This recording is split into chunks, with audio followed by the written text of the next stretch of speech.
Bueno, vamos a ver un poco el cambio climático desde el punto de vista conceptual, ¿no? Ya habíamos dicho que se llama cambio climático a la variación global del clima. ¿Cuál es la causa? Hay causas naturales y también de acción del hombre. Como dijimos, la industria y demás, pero también hay causas naturales, por ejemplo, la actividad volcánica, que tiene una gran cantidad de emanación, ¿sí? Eh, de gases a la atmósfera. Hay también una masa ígnea o de lava eh, dentro de la Tierra que trata de salir a través de esos volcanes y que genera cambios en la temperatura.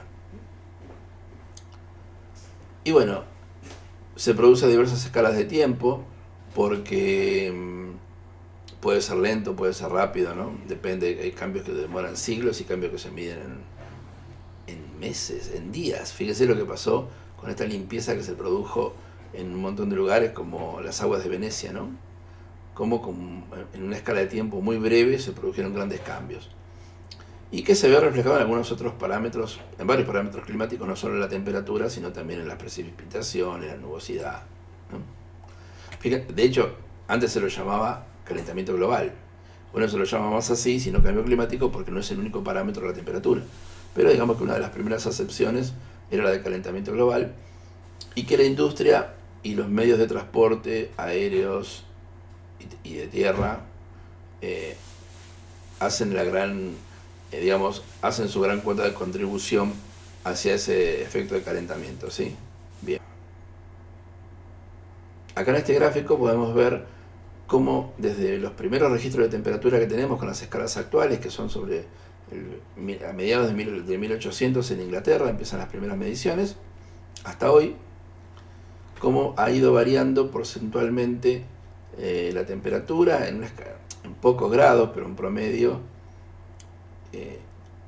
en promedio hay una variación de 1,5 grados en 150 años, pero se ha ido acelerando. Fíjense la curva, vamos a verla acá, fíjense la curva como la pendiente es alta, significa que se ha ido acelerando esta variación en los últimos años, ¿no? En los últimos 60 años. Uno de los conceptos asociados a este calentamiento global, a este cambio climático, es el de los gases de efecto invernadero. Y que, bien saben lo que es un invernadero, ¿no? Esas construcciones que hay, por ejemplo, acá en la Sierra de los Padres, donde está esa cobertura de plástico que hacen que el sol entre, impacte sobre lo que está sembrado ahí, sobre la tierra, el calor no se, digamos que no se absorbe y rebota, no vuelve a salir, sino que queda en ese techo y vuelve a entrar. Y del mismo modo, la atmósfera nos está haciendo de invernadero, donde los calores que vienen del sol por los gases que están en la atmósfera rebota y vuelve a la Tierra, y la gran presencia de gases como el metano, el óxido nitroso, el dióxido de carbono o los compuestos CFC de flúor, bromo y cloro hacen que de pronto la atmósfera retenga más, ¿sí? Y se eleve la temperatura. Acá está lo que les decía de la corriente del Niño y de la Niña, un fenómeno que en los periodos que está en rojo abajo vamos a encontrar elevación de temperatura y de precipitaciones, y en los de la Niña, que son los episodios de corrientes frías, vamos a encontrar con una periodicidad de cada 7 a 14 años que las corrientes van generando situaciones de frío y también provocan grandes catástrofes, ¿no? Otro de los conceptos asociados es una construcción inventada por el hombre también, obviamente, que es la construcción de la huella hídrica, que tiene que ver con, digámoslo así, un indicador medioambiental que define cuánto gastamos de agua para producir algo, para una hamburguesa, para un kilo de papas, para cuánto se gasta de agua para producir un libro, porque tenemos que para producir el libro hace falta producir papel, ese papel que sale de celulosa de algunos árboles, que el árbol a su vez necesita crecer durante X años. Entonces hay un consumo de agua implícito en cada cosa que nos llega a nuestras manos. Ahí vemos, por ejemplo, una página web donde está el agua virtual y la huella hídrica. Son dos constructos diferentes. El agua virtual sería que en realidad, si yo, por ejemplo, exporto granos, soja, por ejemplo, a China, y la soja me consume muchísima agua, estoy exportando también agua virtualmente. Estoy exportando, gasté agua para exportar un producto que no voy a consumir en mi propio país. Entonces hay un desplazamiento de agua consumida en la producción de bienes y servicios que va hacia un lado o hacia el otro. Y como dijimos, si el 70% del agua del mundo se consume en la industria agroganadera y nosotros somos un gran exportador agroganadero, estamos exportando grandes volúmenes de agua a China, digamos, por ejemplo, a Estados Unidos, a Europa, en productos casi sin manufactura, como se exportan en Argentina de lo agrícola y lo ganadero, mientras que ellos nos van a proveer de bienes industriales que requieren menos agua para consumir. Dijimos que toda la industria consume un 22%. O sea que de alguna manera también están usufructuando del agua nuestra. Y la huella hídrica, que como dijimos, tiene que ver con cuánto se gasta de agua para producir algo. Un constructo interesante, pero que sirve los efectos didácticos de todo el movimiento ecologista, ¿no? La huella de carbono lo mismo, que es cuánto dióxido de carbono se emite. El grueso de la emisión está, como dijimos, en la industria, tanto en la producción de electricidad como en las destilerías y las producciones de plásticos y de combustibles derivados de los fósiles, digamos, del petróleo. Y también, por supuesto, en los coches, al circular, o en los aviones, cuando mandan todos esos gases de los motores. Entonces, la huella de carbono nos dice cuánto emitimos para fabricar un producto o en la vida diaria. Fíjense en los medios de transporte, acá está cómo la producción de electricidad tiene una emisión importante, la parte de lo que es los vehículos y la parte de lo que tiene que ver con los vehículos de transporte propios o los aviones, ¿sí?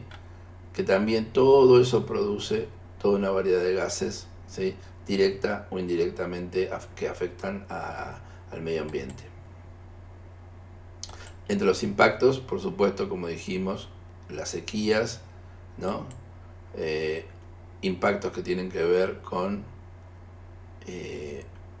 las ciudades que se pueden quedar sin agua. Fíjense, por ejemplo, fruto del cambio climático, de pronto puede haber, como pasó en el 2019, 2018 y 2019, grandes sequías, y esas grandes sequías hicieron que de pronto hubiera una superpoblación de canguros, en este caso en Australia, y se llenaron de poder matar. El año pasado, en 2019, que se tenían que matar miles de canguros para poder no poner en peligro a las otras especies de granja y a los campos, ¿sí? Esto es tremendo, pero bueno, tiene que ver con las costumbres, y que de pronto por ahí niñas africanas que son entregadas en matrimonio de muy chicas, de muy nenas, a cambio de por ahí de 2 vacas como dote, para que el padre cobra 2 vacas, y con esas 2 vacas él pueda seguir alimentando al resto de la familia, produciendo leche y demás. Y bueno, son cosas que tienen que ver con lo cultural, pero que en nuestro modelo, en nuestro paradigma se vuelven difícilmente entendibles. Este es un artículo de un trabajo mexicano de investigación, donde tiene que ver con el cambio climático y el suicidio. El suicidio es un fenómeno bastante complicado, bastante generalizado. Hay casi 1 millón de suicidios por año. Y hay muchísimos factores, pero el aumento de la temperatura podría ser, según este estudio de los mexicanos, algo ligado. Bien, hasta acá. Tratamos de entender qué es el cambio climático, cómo lo ve la comunidad internacional y qué peligros trae.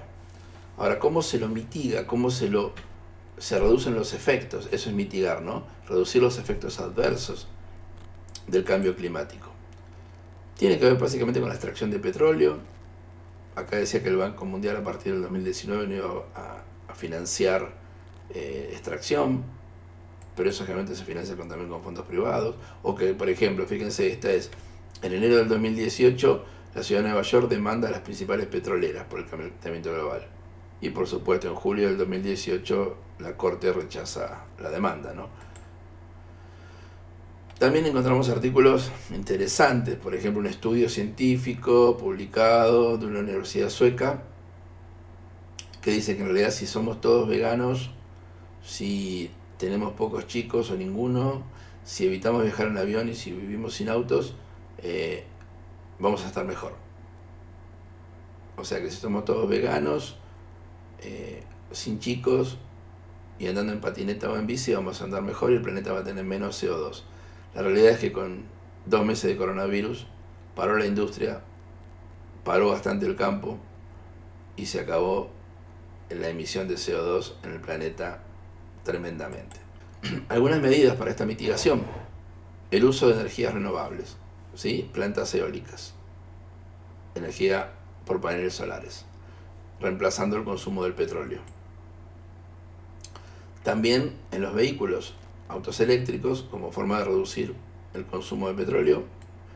También evitar un poco la deforestación, que es un gran flagelo. El Amazonas ha sido un desastre, pero en general en muchas zonas de la Tierra. Y reducir las emisiones de la industria pesada, que implicaría todo un reciclado en los modos de producción, ¿sí? Un repensarlos. Y acá estamos, por último, con el coronavirus. El coronavirus también tenía que meterse como tema de cátedra, obviamente, porque hay un impacto sobre el medio ambiente. Estas calles desiertas que vemos acá en Mar del Plata, que vemos en todo el mundo, esto es de España, con la minimización de la actividad comercial e industrial, produjeron una disminución en los gases de efecto invernadero muy, muy, muy interesante. Fíjense, por ejemplo, en estas imágenes satelitales de marzo del 2019 a marzo del 2020 en Italia o en el norte de Francia, cómo al disminuir la actividad industrial se limpió la atmósfera en cuanto a lo que es emisión de gases de efecto invernadero. También los científicos dan información de que la capa de ozono se habría recuperado bastante en la zona, digamos, del agujero de la capa de ozono, se habría reducido. Lo vimos todos en los medios, me imagino, cómo se purificaron las aguas de los canales de Venecia y en varios lados del mundo. Ahora, ¿qué va a pasar después del coronavirus? ¿Se volverá a la normalidad como antes? ¿O peor? Queriendo recuperar el tiempo perdido. Es decir, dentro de los desafíos que provoca la vuelta a una actividad comercial y de consumo post-COVID, está el problema del efecto rebote. O sea, que la gente salga toda a consumir lo que se quedó con ganas en estos 40, 50 días y que realmente entonces los niveles de producción, de industria y demás crezcan tanto que de pronto se transforme en un efecto adverso.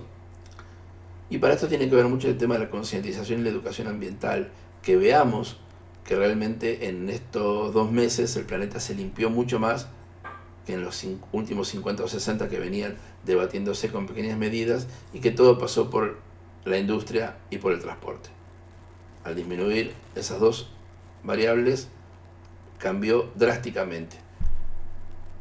Podrías dejar de consumir aerosoles de determinado tipo, de tomar la bebida con sorbetes y vasos plásticos en la playa, pero el efecto que se produjo al parar la industria y al parar los medios de transporte fue absolutamente significativo. La necesidad de un cambio de sistema tiene que ver con el sistema pensado como el sistema de vida que tenemos, en nuestros hábitos de consumo, nuestros modos, y probablemente que la investigación como motor del cambio no es que antes no la hubiera, sino que los científicos se han escuchado como ahora fueron escuchados los científicos de la salud, de lo médico, ¿sí? Y bueno, con esto cerramos lo que es el cambio climático. Vamos a tener un material adicional que es el cambio climático en la salud de los niños, ¿sí? Así que bueno, gracias por acompañarme y nos estamos viendo en la próxima.